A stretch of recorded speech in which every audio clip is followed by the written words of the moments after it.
Hi everyone, this is me, Muhammad Jawad Changezi, the director of Elite Skill Academy.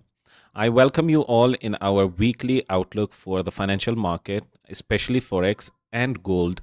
सबसे पहले तो मैं आपको ये बताऊं कि this is our YouTube channel on which we continuously post outlook videos, market के जितने भी इंफॉर्मेशन है और एजुकेशनल वीडियोस जो है वो हम पोस्ट करेंगे for in regards to financial market, especially forex and gold. Currency pairs भी ऑब्वियसली उसमें आएंगे, तो आपको फंडामेंटल्स के बारे में और टेक्निकल्स के बारे में हम सिखाएंगे। जैसे अभी फॉर एग्जांपल ये स्पेशली हमें ज़रूरत पड़ी क्योंकि हमारे जो स्टूडेंट्स हैं उनको फंडामेंटल्स को बेसिकली ट्रांसलेट करना नहीं आ रहा फाइनेंशियल मार्केट के अंदर, तो उनको बेसिक यही मेजर इशू था। तो इसी वजह से आई डिसाइडेड कि मैं वीडियो सीरीज़ बनाऊं जिसमें मैं वीकली आउटलुक भी दूं मार्केट का। उसमें जो है सारे जो टेक्निकल्स है और फंडामेंटल्स को मिक्स किया जाए और उनको एक प्रॉपर एक आउटलुक दिया जाए। फिर वीक के दौरान भी उनको अपडेट किया जाए। फिर उसके अलावा हफ्ते के दिन उनको एजुकेशन भी दिया जाए, जैसे कि what is PMI, what is PPI, what is CPI, what is unemployment rate, what is unemployment claims. ये सारी चीज़ें हम उनको हफ्ते के दिन सिखाएंगे। तो but I have small request from you all कि आप जब ये वीडियो देखेंगे या देखेंगे तो आप लाजमी इसको शेयर भी करें। सही है। जो एफर्ट हम पुट कर रहे हैं वो बेसिकली जिनको ये चीज़ें ज़रूरत है उन तक ये पहुँचे। Basically I am not a big fan of sharing signals and whatsoever. मैं एजुकेशन पे बिलीव करता हूँ कि अगर इंसान वो डिपेंडेंट ना रहे किसी के सिग्नल पे, वो खुद अपना डिसीजंस ले, वो अपने पैसे की रिस्पॉन्सिबिलिटी खुद उठाए। तो इसी वजह से मैंने डिसाइड किया कि ये वीडियो सीरीज़ हम बनाएं। तो स्टार्ट करते हैं। आज का जो वीडियो है आप लाजमी इसको एंड तक देखें, इंशाल्लाह आपको फ़ायदा होगा लाजमी। And I will try to make it as short as possible. इसमें जितने इन्फॉर्मेशन है वो आपके साथ शेयर किया जाए। फिर एट द एंड इंशाल्लाह आपको प्रॉपर टेक्निकल्स के थ्रू मैं दिखाऊंगा चार्ट पे कि क्या करना है इस हफ्ते के अंदर। तो let's start with our first fundamental. तो दिस इज़ nasdaq.com। ठीक है। इस पे जो है अगर आप देख लें तो देखें, सबसे पहले हम देखेंगे मैक्रो इकोनॉमिक ड्राइवर्स। जो मैक्रो इकोनॉमिक चीज़ें होती है, for example any external factors that can affect the market, हम उनको देखेंगे। इन द लॉन्ग रन और इन द शॉर्ट रन ये बोथ दोनों को अफेक्ट करती है। तो लेट्स स्टार्ट। ये देखें, ये नैस्डैक है। ठीक है। इस पे क्या लिखा हुआ है कि on October 29 during the 43 days US government shutdown, for the second time in 2025 the US Federal Reserve lowered interest rates by 25 base points to the current 3.75 to 4% range. Basically इसमें हो क्या रहा है कि ये फेड पॉलिसी के बारे में ना, फेड जो है, this is a department in US and they deal the monetary policies and interest rate वगैरह। तो ये कोशिश कर रहे हैं, जैसे वॉलर है और उसके अलावा विलियम्स हैं, इस तरह के जो पॉलिसी मेकर्स हैं ये कोशिश कर रहे हैं कि रेट कट लगे राउंड अबाउट। अभी तो 4% पे, they wanted to be 3.75 by the end of December, यानी 9-10 को जो फेड का न्यू एक मीटिंग होनी है उसमें ये चाहते हैं कि 25 बेस पॉइंट और लगे इसमें। तो उसके अगेंस्ट हम देखेंगे, ये है रॉयटर्स। इसमें फेड चेयर यानी चेयरमैन फेड जो है उसके मुताबिक वो थोड़ा सा इसको कोशिश कर रहे हैं कि डिले करें। तो ये एक मिक्स्ड सेंटिमेंट बन रहा है।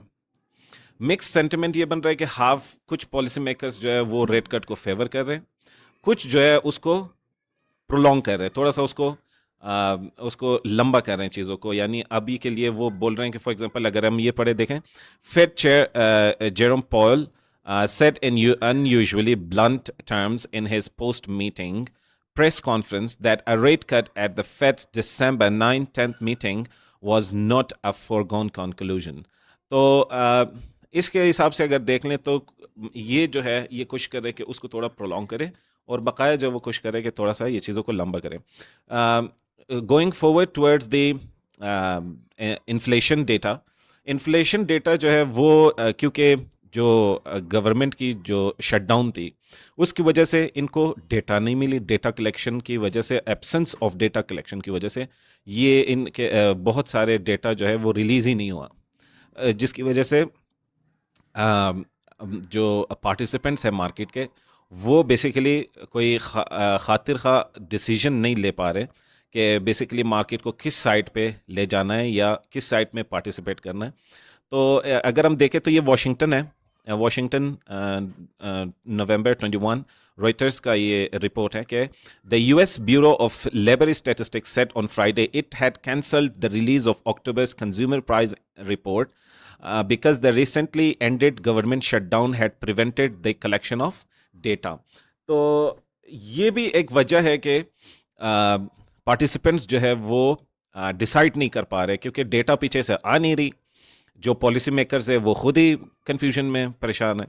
तो इसी वजह से मार्केट जो है एक कंसोलिडेशन फेज में है। अगर हम देखें तो देखें मार्केट जो है एक कंसोलिडेशन फेज में, however still it is bullish, but still इसमें ऐसा कोई डायरेक्शन नहीं है। हाउएवर जो पार्टिसिपेंट्स है वो शॉर्ट टर्म के लिए प्ले कर रहे हैं, बट स्टिल अच्छा। इससे आगे अगर हम आए तो डॉलर के बारे में देखिए, डॉलर आप गोल्ड बाय करते हैं डॉलर के अगेंस्ट, तो ऑब्वियसली जो इफेक्ट गोल्ड डॉलर पे आना है वो गोल्ड पे ऑब्वियसली आएगा। तो इसमें अगर हम देखें, ये रिपोर्ट है, ये भी रॉयटर्स का है। ये क्या कह रहा है कि द डॉलर DXY, ये इसका एब्रीवेशन है, हेल्ड फर्म सिंबल है, held firm near 6 months high hit last week, capping gains in green back priced gold. पिछले वीक की अगर हम बात करें तो गोल्ड को इसने एक प्रॉपर बुलिश फॉर्मेशन दी, जिसकी वजह से गोल्ड जो है राउंड अबाउट 4040 पे आके गिरा। फिर उसके बाद ये जो है गोल्ड ने दोबारा रिवाइव की और बुल्स आए, एंटर हुए, और जो करंट अभी जो चल रहा है वो बेसिकली एंटिसिपेशंस है, कोई डायरेक्शन नहीं है। अच्छा, इससे भी डॉलर से भी हट के फिर अगर हम आए आगे तो that is our global risk, और जिसे ग्लोबल रिस्क की वजह से सेफ हेवन की तरफ आते हैं सारे इन्वेस्टर्स। तो gold is basically considered as a safe haven.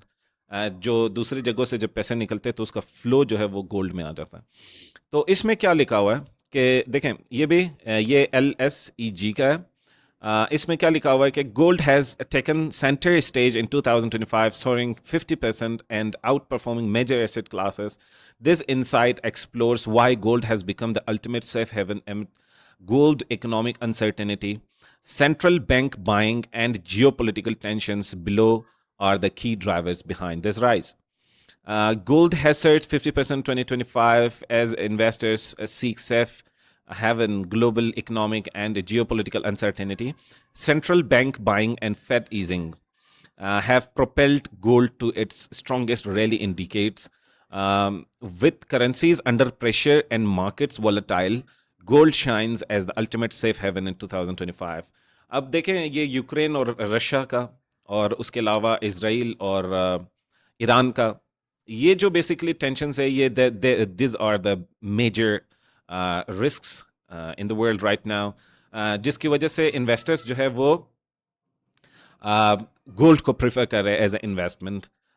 तो अब इनमें भी कोई मेजर अगर चेंजेस आ जाती है, जैसे कि अभी कोशिश कर रहा है ट्रम्प जो है यूक्रेन वाली मसले को थोड़ा सा जल्द से जल्द हल करे, उसके अलावा जो है रशिया इसराइल का भी मामला, उसको भी सेटल डाउन करे, फिर जो है कुछ ना कुछ होगा। हाउएवर ये एक प्रॉपर आउटलुक था as per reports and as per the analysis by a very prominent and eminent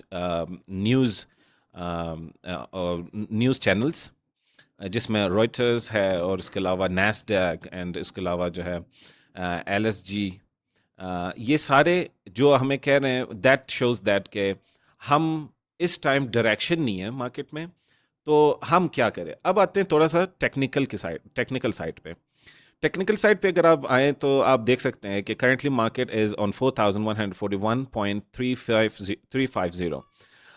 however अगर हम बात करें तो करंटली मार्केट खुद को 4115 के ऊपर लेके गया है, which is a resistance zone देखें रेजिस्टेंस जोन है ये, यानी starting from 4085 up to 4015 if market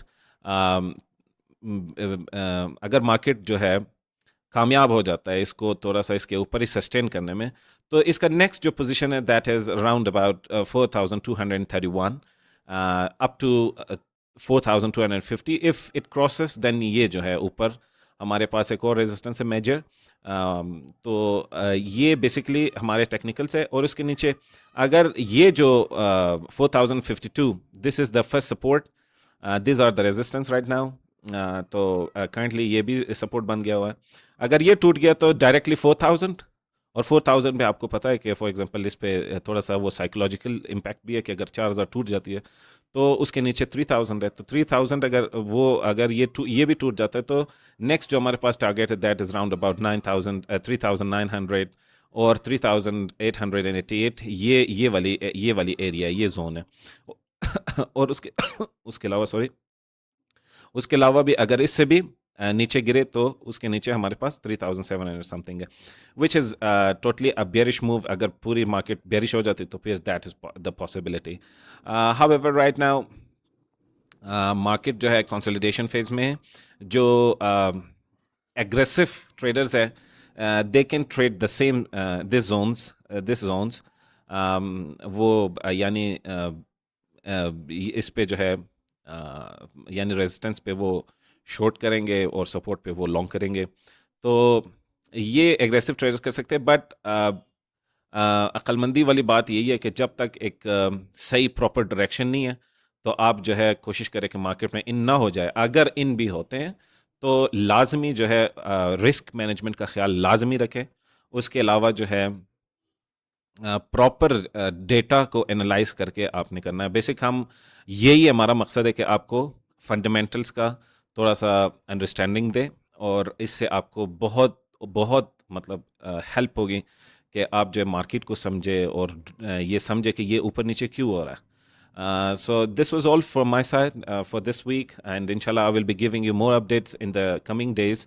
आप लाजमी जो है चैनल को सब्सक्राइब करें और बेल आइकन को दबाएं ताकि हम इसको जब पोस्ट करेंगे तो टाइमली आपको मिले, क्योंकि ये वीकली आउटलुक है. अभी मैंने दिया है तो this is not applicable for the next week. However next week का नया होगा और आप इससे बड़ा फ़ायदा उठा सकते हैं. आप इसको शेयर भी करें ताकि दूसरे भी फ़ायदा उठाएं. हाँ, अब जो है वीकली जो है सैटरडे के दिन टाइम निकाल के इंशाल्लाह I will be posting some educational videos as well. जैसे मैंने पहले भी कहा कि डिफरेंट टॉपिक्स पे हम बात करेंगे. हाँ, एक चीज़ और मैं आपको बताऊं कि करंटली इस वीक जो है जो इम्पोर्टेंट न्यूज़ है जो आने हैं, आज का दिन जो 25 नवंबर है, 25 नवंबर में हमारे पास क्या क्या है. रिटेल सेल्स है, पीपीआई है, कोर रिटेल सेल्स है और कोर सीपीआई है which is from US. This is very important. और इसके अलावा जो है सीपीआई है ऑस्ट्रेलिया का, और इसके अलावा न्यूजीलैंड का monetary policy statements whatsoever. And then we have durable goods orders US का, और unemployment claims which is very important. इसमें अगर कोई हमारे एक्सपेक्टेशन से ज़्यादा ऊपर नीचे हो गया तो that will obviously shake the market. और उसके अलावा जब तक आपके पास सही फॉर्मेशन नहीं होगी मार्केट में, आप काइंडली ट्राई करें कि अवॉइड करें ट्रेडिंग, और अगर आपने करना भी है तो रिस्क लाजमी मैनेज करें. करंटली मुझे इजाज़त दे. Thank you so much. Have a blessed time.